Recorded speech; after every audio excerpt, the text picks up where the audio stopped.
UK government మళ్ళీ పెద్ద Bombay పేల్చింది. So, ఇక్కడ ఉన్న వాళ్ళకే కాదు, వచ్చే వాళ్ళకే కాదు, టఫర్ రూల్స్‌నైతే ఇంప్లిమెంట్ చేస్తూ వస్తుంది. సో, రాను రాను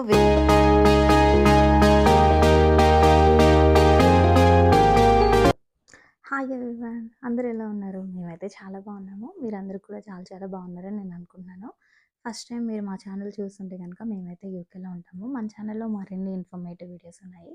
ప్లీజ్ లైక్ చేయండి, షేర్ చేయండి అండ్ మన ఛానల్‌ని సబ్స్క్రైబ్ చేసుకోవడం అస్సలు మర్చిపోవద్దు. సో, ఈ వీడియో ఏంటంటే ఆల్రెడీ చాలామందికి తెలిసే ఉంటుంది. యూకేలో మళ్ళీ రూల్స్ అనేవి చేంజ్ చేశారనమాట. సో, మీరు నా ప్రీవియస్ వీడియో చూసుంటే గనక అందులో ఆల్రెడీ మనం అప్పుడు మాట్లాడుకున్నాము. 12థ్ మే 2025లో సో, కొన్ని ప్రపోజల్స్ అన్నయి తీసుకొచ్చారని చెప్పి. సో, వాటిల్లో కొన్నిటినైతే ఇంప్లిమెంట్ చేస్తున్నారు. అది ఎప్పటినుంచో కాదు, 22nd ఆఫ్ జూలై 2025 నుంచి కొన్ని రూల్స్‌నైతే ఇంప్లిమెంట్ చేశారనమాట. సో, అయి మోస్ట్‌లీ ఎవరైతే 22nd ఆఫ్ జూలై 2025 నుంచి కాస్ట్ తీసుకుంటారో, సర్టిఫికేట్ ఆఫ్ స్పాన్సర్‌షిప్ తీసుకుంటారో వాళ్ళందరికీ ఆ రూల్స్ అనేవి అప్లికేబుల్ అవుతాయి. సో, ఆ రూల్స్ ఏంటో కూడా చూద్దాము. సో, అంతకుముందు మనం మాట్లాడుకున్నాం కేర్ వీసాస్ గురించి. సో, కేర్ వీసాస్‌ని ఓవర్‌సీస్ వాళ్ళకైతే కంప్లీట్‌గా బ్యాన్ చేసేశారు. సో, ఇక నుంచి ఎవరైనా ఇండియా నుంచి లేదా వేరే కంట్రీస్ నుంచి యూకేకి స్పెసిఫిక్‌గా కేర్ వీసా వేసుకొని రావాలి అంటే గనక సో, వాళ్ళకైతే అసలు ఇంకా ఛాన్స్ అనేది లేదనమాట. సో, ఇక్కడున్న వాళ్ళని ఫస్ట్ ఫిల్ చేసుకున్న తర్వాత నెక్స్ట్ వాళ్ళకి ఛాన్స్ ఇద్దాము అని ఫస్ట్‌లో అనుకున్నారు కదా! సో, ఇప్పుడైతే అసల అదన్నది లేదు. ఓవర్‌సీస్ వాళ్ళనైతే కంప్లీట్‌గా బ్యాన్ చేసేశారు. సో, ఇన్‌సైడ్ యూకే కూడా ఆల్రెడీ డిపెండెన్స్‌ని తీసేసారని చెప్పి మనకు తెలుసు కదా! సో, ఇన్‌సైడ్ యూకే కూడా ఓన్లీ ఎగ్జిస్టింగ్ వాళ్ళెవరైతే ఉన్నారో సో, వాళ్ళని రెన్యువల్స్ చేసుకోవడం కానీ, లేదా వేరే కేర్ స్పాన్సర్స్‌ని చేంజ్ చేసుకోవడానికి కానీ ఛాన్స్ ఇచ్చారు. సో, అది కూడా 2028 లోపే రెన్యువల్స్ ఏమన్నా ఉంటే గనక అవి చేంజ్ చేసుకోవాలనమాట. సో, ఇఫ్ ఇన్ కేస్ ఎవరైనా రూల్స్ చేంజ్ అయిన తర్వాత నుంచి కేర్ వీసా వేసుకున్నా కూడా ఇన్‌సైడ్ యూకేలో అట్‌లీస్ట్ మోర్ దెన్ 3 మంత్స్ అన్నది ఎంప్లాయర్ దగ్గర వర్క్ చేస్తూ, మీకు ఆ యొక్క నాలెడ్జ్ ఉంది అని ప్రూవ్ చేసుకోగలిగితేనే ఎంప్లాయర్ ఎవరైతే ఉన్నారో వాళ్ళు మీకు సర్టిఫికేట్ ఆఫ్ స్పాన్సర్‌షిప్‌ని ఇష్యూ చేయడానికి ఛాన్స్ ఉంటుందనమాట. సో, డిపెండెంట్స్ అయితే లేరు కేర్ వీసాకి. అండ్ ఇంకోటి అంతకుముందు సాలరీ థ్రెషోల్డ్ అన్నది ఇంక్రీజ్ చేశారన్నది మనకు తెలిసిందే. సో, అదొచ్చేసి న్యూ ఎంట్రెంట్‌కయితే £30,960 అన్నది ఉండాలి. అండ్ సో, అలా కాకుండా వేరే ఫీల్డ్స్‌లో ఉన్న వాళ్ళకైతే ఈవెన్ ఐటీ అలాంటి వాటిల్లో ఉన్న వాళ్ళకైతే సో, £38,700 అన్నది ఉండాలనమాట. సో, ఇప్పుడు దాన్ని కూడా ఇంక్రిమెంట్ చేశారు. ఇప్పుడు దాన్ని 41,700 చేశారనమాట. సో, ఎవరైతే ఆర్‌క్యూఎఫ్ లెవెల్ 6 అబోవ్ 6 కన్నా ఎవరైతే చేసుకుంటారో సో, వాళ్ళందరికీ లేదా ఈ 22nd జులై నుంచి ఎవరైతే వీసాస్ వేసుకుంటారో సో, వాళ్ళకొచ్చేసి సాలరీ థ్రెషోల్డ్ 41,700 ఉండాలనమాట. ఇఫ్ ఇన్ కేస్ అదే న్యూ ఎంట్రెంట్ అయితే గనక వాళ్ళకి అంతకుముందు £30,960 అనేది ఉండాలి. Minimum salary requirement. సో, ఇప్పుడెవరైనా 22nd జులై తర్వాత న్యూ ఎంట్రెంట్ రూట్ కింద వీసా వేసుకుంటే గనక సో, వాళ్ళకి అరౌండ్ £33,400 అనేది చేశారనమాట. సో, అసలు ఫస్ట్ న్యూ ఎంట్రెంట్ అంటే తెలియని వాళ్ళ కోసం ఊరికే ఒక లైన్‌లో చెప్తాను.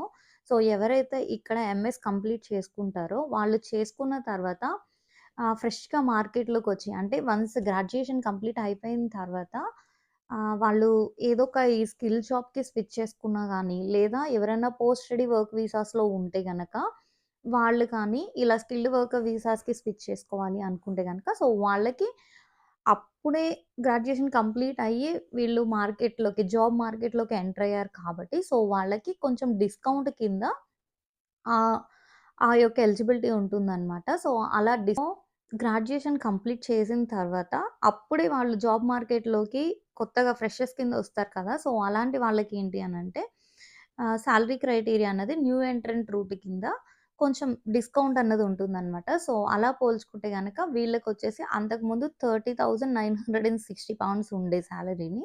సో, ఇప్పుడు దాన్ని 33,400 చేశారనమాట. సో, అండ్ ఇంకొకటి ఏంటి అంటే అంతకుముందు చాలామంది రీటైల్‌లో చెఫ్స్ కింద అండ్ ఇలా కేర్ హోమ్స్‌లో అలా చాలా ఈజీ రోల్స్ కింద మనీ తీసుకొని స్పాన్సర్ చేస్తున్నారని చెప్పి ఆల్మోస్ట్ 180 జాబ్స్ అన్నది లిస్ట్‌లో నుంచి స్కిల్డ్ వర్కర్ వీసాస్ లిస్ట్‌లో నుంచి తీసేశారనమాట. సో, అంతకుముందు ఏంటంటే ఆర్‌క్యూఎఫ్ లెవెల్ 3 నుంచి 5 లోపు ఉన్న వాళ్ళందరికీ కూడా స్కిల్డ్ వర్కర్ వీసాస్ అనేది ఇష్యూ చేసేవారు. సో, ఇప్పుడేంటి అంటే కొత్త రూల్స్‌లో ఎవరైతే ఆర్‌క్యూఎఫ్ లెవెల్ 6 లేదా అబోవ్ 6 ఉన్న వాళ్ళకే స్పాన్సర్‌షిప్ అన్నది ఇస్తున్నారనమాట. సో, 3-5 ఇన్ బిట్వీన్ ఉన్న వాళ్ళు ఎవరైనా కానీ లోవర్ లెవెల్స్‌లో ఉన్నవాళ్ళు వాళ్ళని ఏంటంటే కంప్లీట్‌గా ఇక ఆ లిస్ట్ అన్నది తీసేశారు. సో, ఇకపై నుంచి 22nd ఆఫ్ జూలై 2025 తర్వాత నుంచి ఎవరైనా రీటైల్, చెఫ్ పొజిషన్స్‌కి కానీ లేదు అనంటే ఇలా ఇంకా రీటైలర్స్‌లో షాప్ కీపర్స్ కింద అలా అలా వేసుకోవడానికైతే ఛాన్స్ లేదు. ఇక వాటిలికైతే వీసా అన్నది స్పాన్సర్ చేయరనమాట. సో, ఇఫ్ ఇన్ కేస్ ఎవరైనా వేసుకోవాలి అన్నా కూడా డిగ్రీ లెవెల్ ఆఫ్ క్వాలిఫికేషన్ అన్నది ఉండాలి. సో, ఆర్‌కేఎఫ్ లెవెల్ 6 అండ్ ఇప్పుడు అలా ఆర్‌కేఎఫ్ లెవెల్ 6 అబోవ్ 6కి వెళ్తే గనక వాటిలి యొక్క సాలరీ ప్యాకేజెస్ వచ్చేసి మినిమమ్ సాలరీ రిక్వైర్మెంట్ థ్రెషోల్డ్ వచ్చేసి స్కిల్డ్ వర్కర్ వీసా కింద 41,700 అన్నది మ్యాండేటరీగా ఉండాలనమాట. అండ్ న్యూ ఎంట్రెంట్ అయితే ఆల్రెడీ చెప్పా కదా! సో, అలా డిస్కౌంట్ ఉంటుంది. ఇఫ్ ఇన్ కేస్ ఎవరైనా existing skilled worker visa holders ఉంటే గనక అంటే ఎవరైనా 4థ్ ఏప్రిల్ 2024కి ముందే వాళ్ళ వీసాని స్విచ్ చేసుకొని ఆల్రెడీ ఈ ఫీల్డ్స్‌లో ఉంటే గనక సో, వాళ్ళకైతే టైమ్ ఇచ్చారు. సో, వాళ్ళు సేమ్ సాలరీ క్రైటీరియాని బేస్ చేసుకొని రెన్యువల్ కానీ, ఎక్స్‌టెండ్ గానీ చేసుకోవచ్చనమాట.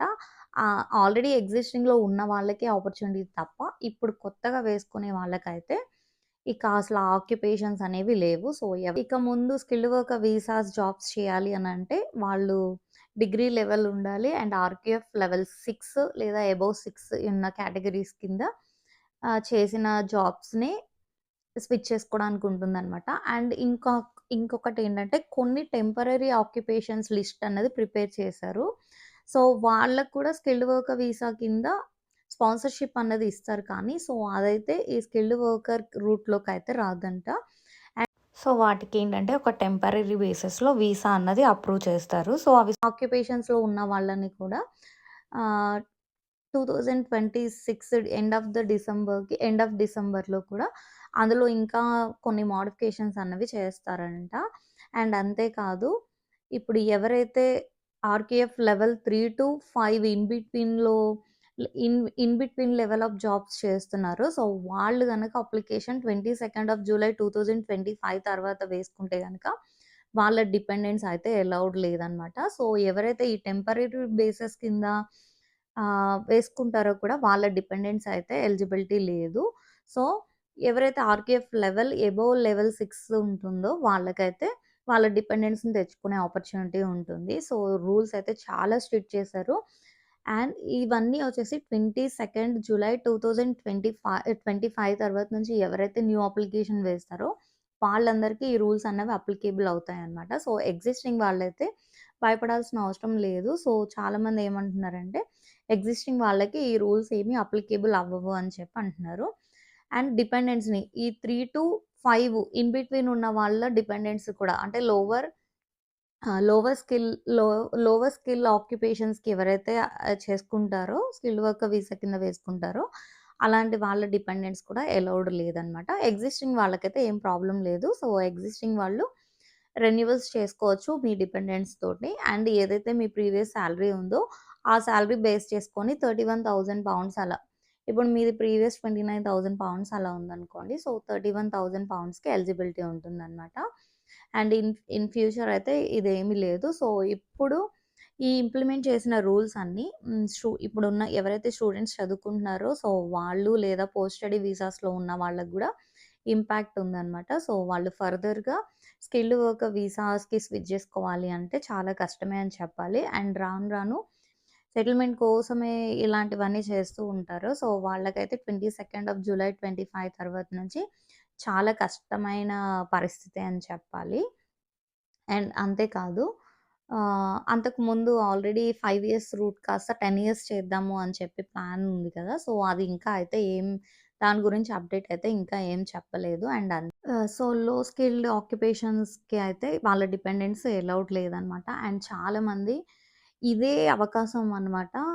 చాలామంది ఎవరైనా ఫేక్‌గా ఇలా మనీ కోసం ఆశపడి చేసేవాళ్ళు ఏం చెప్తున్నారంటే, రాంగ్‌గా రూమర్స్ అన్నది క్రియేట్ చేస్తున్నారనమాట. సో, మీరు ఒకవేళ 22 జూలై 2025 కన్నా ముందే స్టూడెంట్స్ అయినా గానీ, పోస్ట్ స్టడీస్‌లో ఉన్నవాళ్ళు కాస్ట్ తీసుకోగలిగితే గనక, సో, మీరు ఎలిజిబిలిటీ ఉంటుంది అని చెప్పి. కానీ ఇదేంటంటే స్కామర్స్ స్కామ్ చేయడానికి గూడా చూస్తున్నారు. సో, మీరెంతో కష్టపడి ఎర్న్ చేసుకున్న మనీ ఇప్పుడు ఈ 10, 15 డేస్‌లో మీకెవరు కాస్ ఇవ్వడానికి అంత ముందుకు రారు.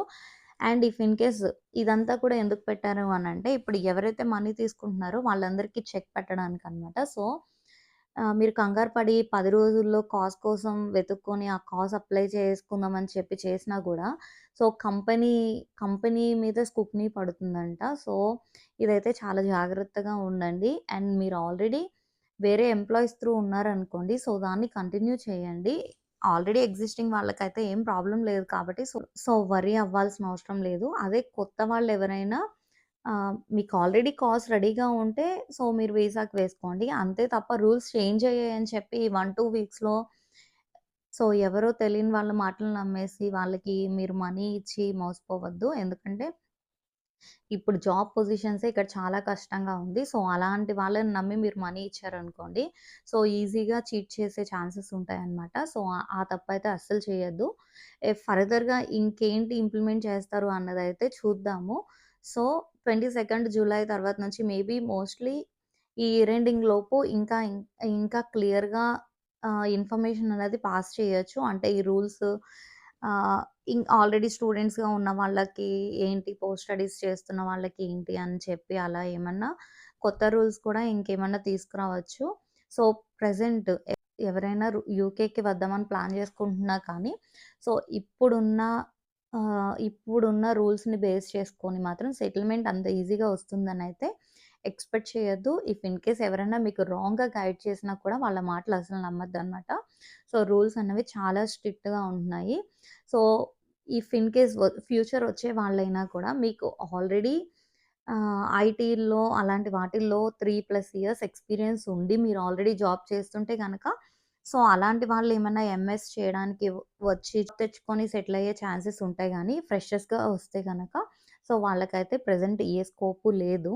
సో, మీరు రండి, రావద్దు అనడానికి నాకు రైట్ లేదు కాబట్టి, సో, ఇక్కడ జరుగుతున్న వాటిలనైతే మీకు ఎక్స్‌ప్రెస్ చేయడానికి ఈ వీడియో చేస్తున్నాను. So, all the very best. ఎవరైతే ఇన్ ఫ్యూచర్ రావాలనుకుంటున్నా కూడా వాళ్ళందరూ మంచిగా ప్లాన్ చేసుకోండి. అండ్ ఇక్కడ అసలు రూల్స్ అవన్నీ తెలుసుకొని దాన్ని బేస్ చేసుకొని ప్లాన్ చేసుకోండి. ఇప్పుడైతే ఉన్న రూల్స్‌ని బేస్ చేసుకుంటే మాత్రం సెటిల్‌మెంట్ అన్నది అంత ఈజీగా అయితే ఇవ్వట్లేదు. సో, ఇంకా ముందు ముందు కూడా రూల్స్ అన్నవి ఇంకా స్ట్రిక్ట్ చేస్తారని చెప్పి అంటున్నారు. సో, అదనమాట. ఆల్రెడీ ఎగ్జిస్టింగ్ స్టూడెంట్స్ గానీ, పోస్ట్ స్టడీ వీసాస్‌లో ఉన్న వాళ్ళు యూకేలో ఉండుంటే గనక, సో, ఇలాంటి ఫ్రాడ్ వాటిలకైతే మోసపోవద్దు. ఎవరైనా 1, 2 వీక్స్‌లో మనీ ఇవ్వండి, మేము కాస్ ఇస్తాము అన్నా కూడా నమ్మొద్దు. ఎందుకంటే ఆల్రెడీ మీరు కాస్ తీసుకుంటున్నా కూడా వీసాస్ అయితే అప్రూవ్ చేయట్లేదంట ఇమిగ్రేషన్ టీము. అండ్ అంతేకాదు అంతకుముందు 2 ఇయర్స్ పోస్ట్ స్టడీ వీసా ఉండేది కదా!